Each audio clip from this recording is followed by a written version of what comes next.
Muy buenas, de nuevo a todos. Aquí estamos en el tema 3, hablando de funciones de pérdida en este caso. Ya hemos introducido alguna o muy brevemente en el tema 2 cuando calculamos pues explicamos un poco que la función de pérdida es crítica porque de alguna manera la necesitamos para luego poder calcular los gradientes y demás.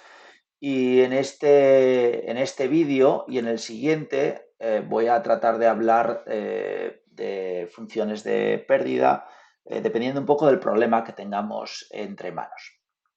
Bueno, lo primero es entender o ser conscientes por qué es tan importante la elección de una función de pérdida y hacerlo bien, porque va a depender obviamente del tipo de problema que tengamos. Pensar que al final es la única herramienta que vamos a tener durante el entrenamiento para evaluar un modelo.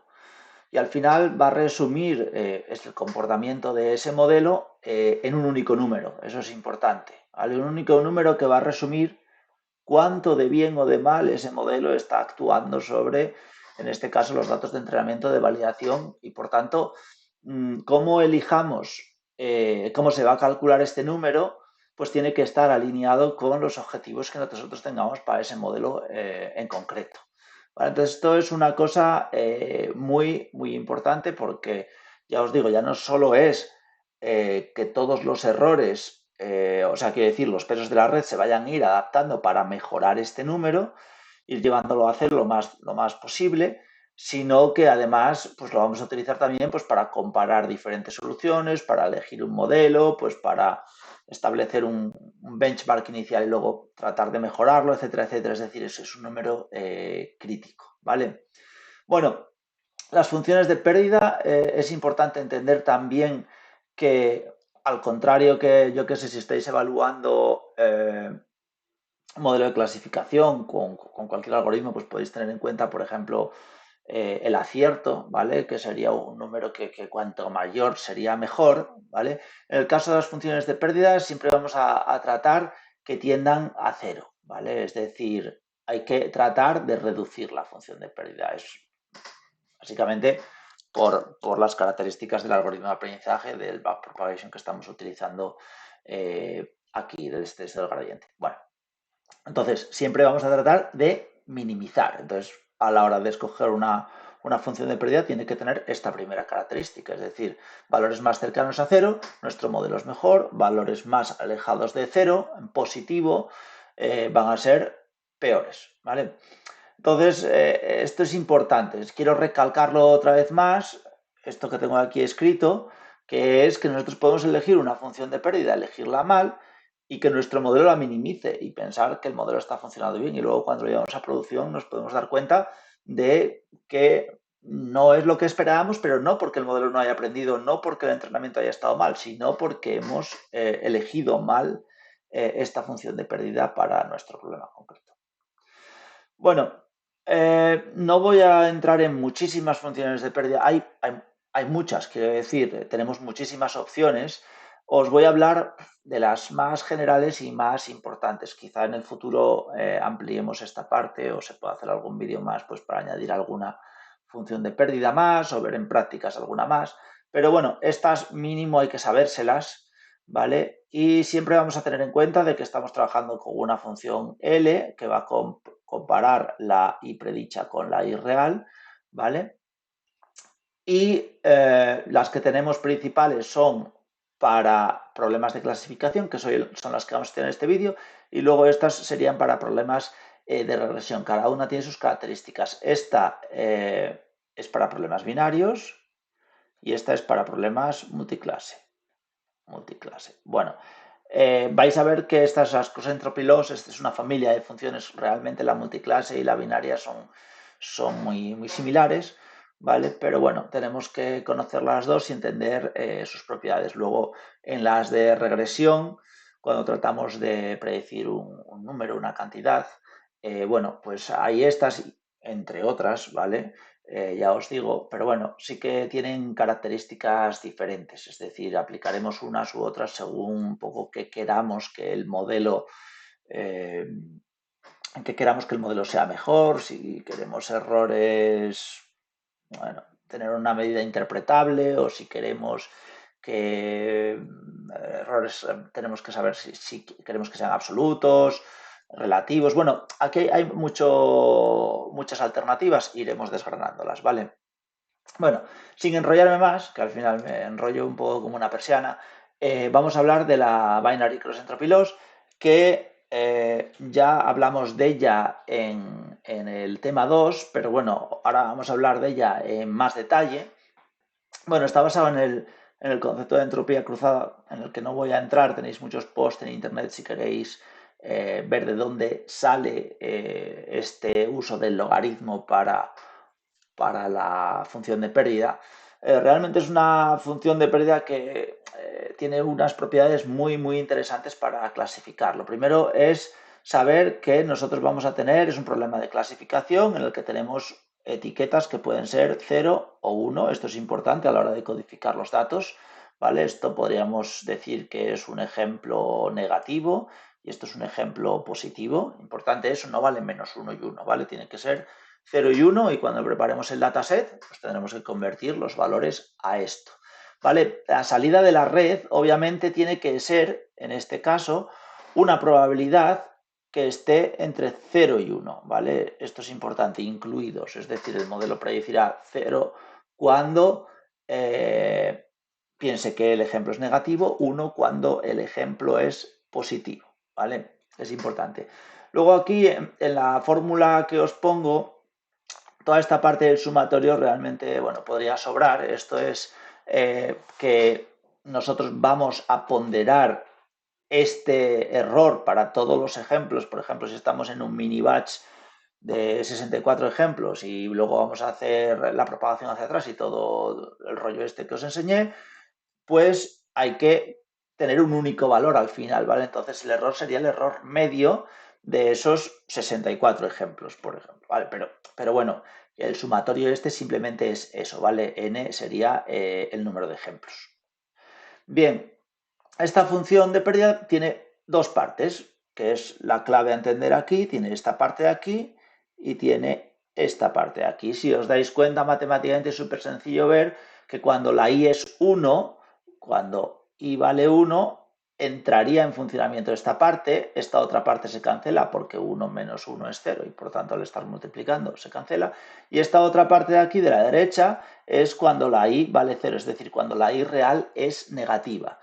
Vale, si os fijáis también, claro, cuando la i es 1, nosotros queremos que la i predicha, el sombrero este, sea lo más cercano a 1 posible. Es decir, que la red esté prediciendo, oye, el ejemplo es positivo, sabemos que es esa etiqueta real, entonces queremos que la red prediga un valor cercano a 1. Vamos a favorecer que la salida sea lo más cercano a 1 posible. Si la salida es cercana a 1, pero más allá de 0,5, bueno, el error será bajo, y si ya nos estamos equivocando y nos vamos a 0, pues el error será muy alto en ese caso. Y si os fijáis, es simétrica, ¿vale? Es decir, en este otro lado pasa lo mismo, porque cuando la i es 0, realmente queremos que la salida de la red, esto de aquí, sea muy cercano a 0. Al tener el 1 menos 0, estamos haciendo lo mismo que en el otro lado. Es decir, estamos intentando que esta parte de aquí dentro entera sea muy cercana a 1. Es decir, es totalmente simétrica para positivos y para negativos. Entonces aquí, al final, todo se reduce en la forma de la función logarítmica, y sobre todo también de este signo menos, que es clave, ¿vale? Vamos a ir viéndolo ahora poco a poco. Entonces, bueno, esto es lo que os acabo de decir, ¿vale? Lo que pasa que he escrito para que lo tengáis ahí para cuando lo estudiéis. Y la clave está en la función logarítmica. Entonces, ojo, porque esto no es el logaritmo, ¿vale? El logaritmo sabéis que tiene una forma así, es decir, hacia arriba, algo así, bueno, más o menos. Pero este es el menos logaritmo, que es el que nos interesa porque es el que estamos utilizando gracias a este signo menos. Y aquí veis, pues, la clave de esta función. Es decir, cuando nosotros nos acercamos a 1, esto sería la función de pérdida del valor, el loss, ¿vale? Veis que está pues, muy cercano a cero. Es decir, si para un ejemplo que era positivo decimos, oye, probabilidad de que sea positivo 1, pues devolvemos una loss de 0. Perfecto. ¿Vale? Si nos vamos, pues, por ejemplo, a 0,5, que no tenemos ni idea, la red dice, pues no sé si es positivo o negativo, pues el error estaría en torno al 0,8 más o menos, pero tampoco se está equivocando, pero no se está equivocando de igual manera que si él dice, oye, es que digo que es 0,1, es decir, pienso que es negativo con una confianza muy grande, entonces ahí ya estamos devolviendo un loss de 2 y pico, que sería que estamos fallando estrepitosamente. Y si ya estamos, la red está diciendo, oye, es que creo a ciencia cierta que este ejemplo, que realmente es positivo, cree que es negativo a ciencia cierta, pues vamos a devolver un loss que va a tender a infinito. Valores pues de 5, 10 para arriba, porque esta función tiende a infinito, nunca llegar. Yo creo que, decir, está acotado a un valor máximo, lo podríais probar, ¿vale? Porque el logaritmo en cero realmente, si no me equivoco, es más infinito, ¿vale? Pero en los frameworks tú podrías pasarle al binary cross entropy loss en PyTorch, por ejemplo, pasarle un 0 y ver que te va a dar un valor muy alto, ¿vale? Seguramente esté también en la documentación cuál sería ese valor. Pero bueno, pensar que es un valor alto, que es lo que os interesa. De todas maneras, si estáis entrenando un modelo y veis valores de loss de 5, 6, 7, es que el modelo no está dando una, ¿vale? Eso es lo importante. O sea, los valores tienen que estar por debajo de 1, 0,8, 0,7 y cuanto más cerca en un problema binario, más bien por esta región, ¿vale? Sería lo adecuado. Cuanto más cerca de 0, mejor. Bueno, esto es otra vez lo de siempre, ¿vale? Lo que os acabo de decir, las penalizaciones al ser logarítmico penaliza muy fuerte cuando el modelo se equivoca de manera clara, es decir, estas situaciones de aquí que os acabo de comentar. Y como recuerdo general, acordaros de que la I predicha tiene que estar entre 0 y 1. Entonces, tenéis que ponerme en la salida de la red una función acorde a que dé un valor entre 0 y 1. Por ejemplo, una función sigmoide sería adecuado, ¿vale?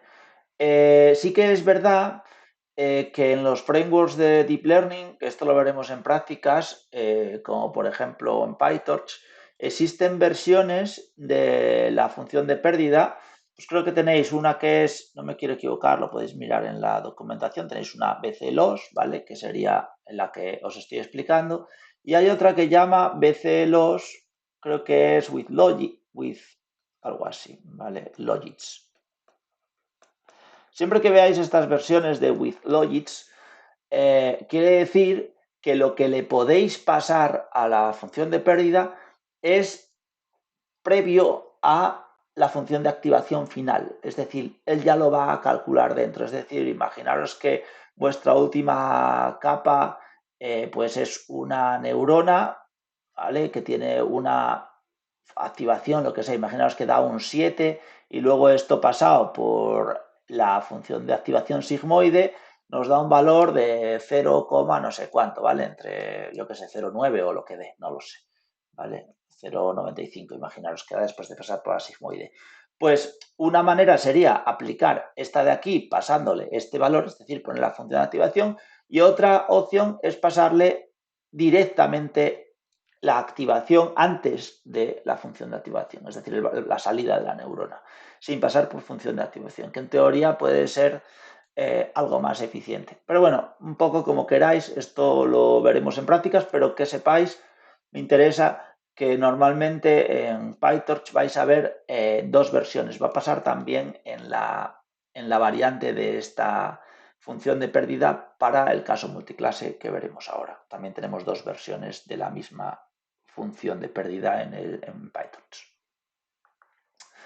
Bueno, ¿qué propiedades interesantes tiene esta función? Obviamente es diferenciable, si no, no nos funcionaría para hacer propagación hacia atrás. Obviamente cualquier función que pongamos tiene que ser diferenciable. Es muy interesante porque va a hacer que el modelo aprenda una distribución de probabilidad, es decir, estamos tratando que el modelo acierte, y penalizando errores muy graves, pero de alguna manera se puede demostrar matemáticamente que la salida final del modelo, después de ser entrenado con una función de pérdida como esta salida de aquí, va a ser, vamos a poder interpretarlo como una probabilidad de confianza de que el ejemplo sea positivo. No si está muy cerca de 1 positivo, si está muy cerca de 0 negativo, pero también con qué probabilidad, que esto luego se va a poder utilizar pues para otros usos. Quiero decir, oye, pues sé que el modelo está muy seguro, no está muy seguro, ¿qué hago con este ejemplo?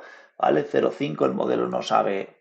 Entonces, quiero decir, hay muchas aplicaciones luego que pudiste estudiar en otras asignaturas de uso de un modelo probabilístico como este. Además, es interesante saber que estas probabilidades van a estar bien calibradas, ¿vale? Es decir, favorecemos un buen calibrado de las probabilidades, que en un clasificador probabilístico es muy importante y crítico, ¿vale? Y también es interesante que esta función sirve para datasets no balanceados porque hacemos un tratamiento simétrico de ambas clases.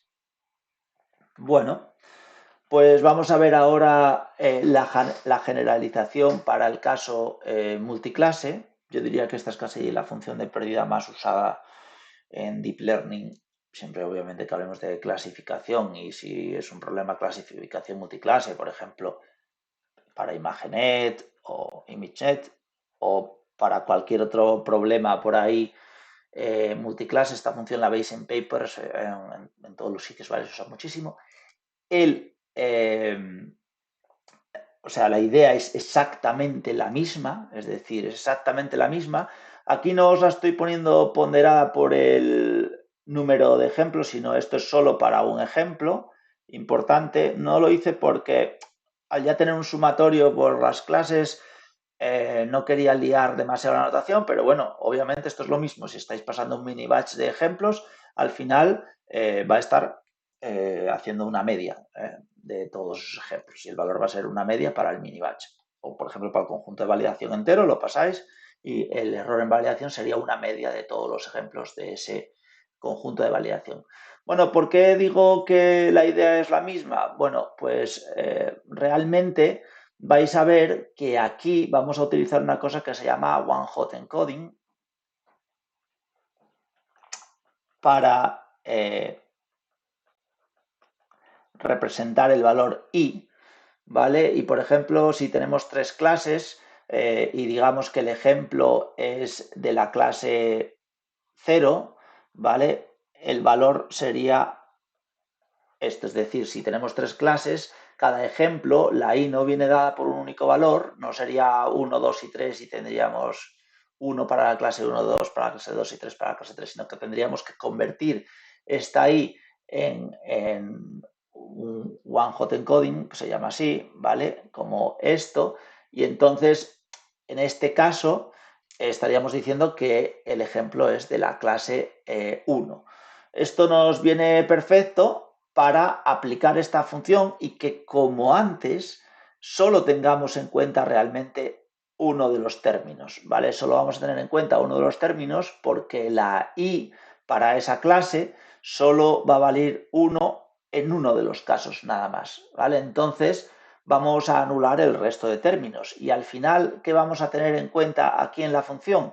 Pues cuando la probabilidad que dice la red para esa clase en específico. Ahora os voy a enseñar un ejemplo que lo vais a entender perfecto, pero pensar que este sumatorio al final va a ser una suma de un valor y el resto ceros, porque esto de aquí solo va a valer 1 para la clase correspondiente, nada más, ¿vale? El resto de probabilidades no nos interesaría. Bueno, ahora vemos un ejemplo. De todas maneras, importante, la i predicha va a ser un conjunto de probabilidades, sí. Es decir, podría ser un vector del tipo, yo qué sé, 0,8, 0,1, 0,1. Voy a poner puntos porque si no, con las comas, eso es. Esto nos estaría diciendo que la red cree que el ejemplo es a un 80% de probabilidad, o 0,8, de la clase 1 a un 0,1 de la clase 2 y un 0,1 de la clase 3. ¿vale? Cuando nosotros lleguemos a esta función, pues obviamente el único término que se va a tener en cuenta es este, y haremos el logaritmo de 0,8, que restado pues sería el mismo concepto que para el caso binario, exactamente igual. Entonces, de alguna manera veis que es una generalización, pero muy sencilla, ¿vale? Importante, claro, para generar este vector en la salida, si tenemos un problema de tres clases, necesitamos 3 neuronas en la salida y necesitamos una función que sea capaz de generar algo, una distribución de probabilidad que sume 1.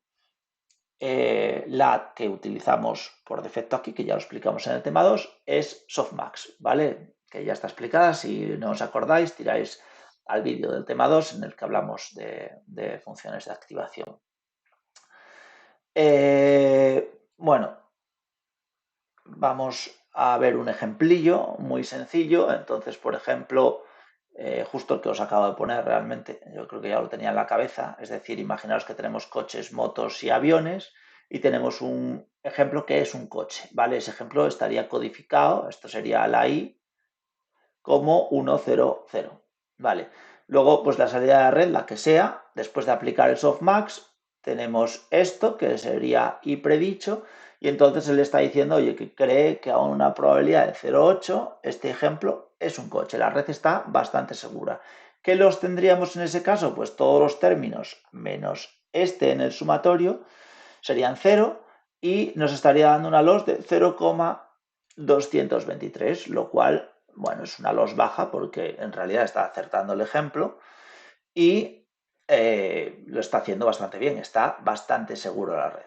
Si por lo que fuese, aquí hay un typo, ya lo corregiré en las transparencias, pero obviamente esto tiene que sumar todo 1, ¿vale? Y había puesto 0,1, 0,8, 0,8, eso no sería la salida de una softmax, obviamente.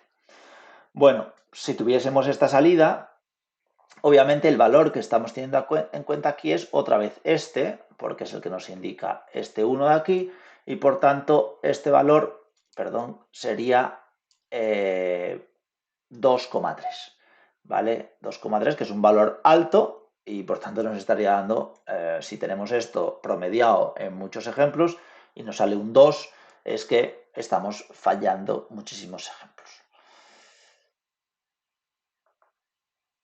Bueno,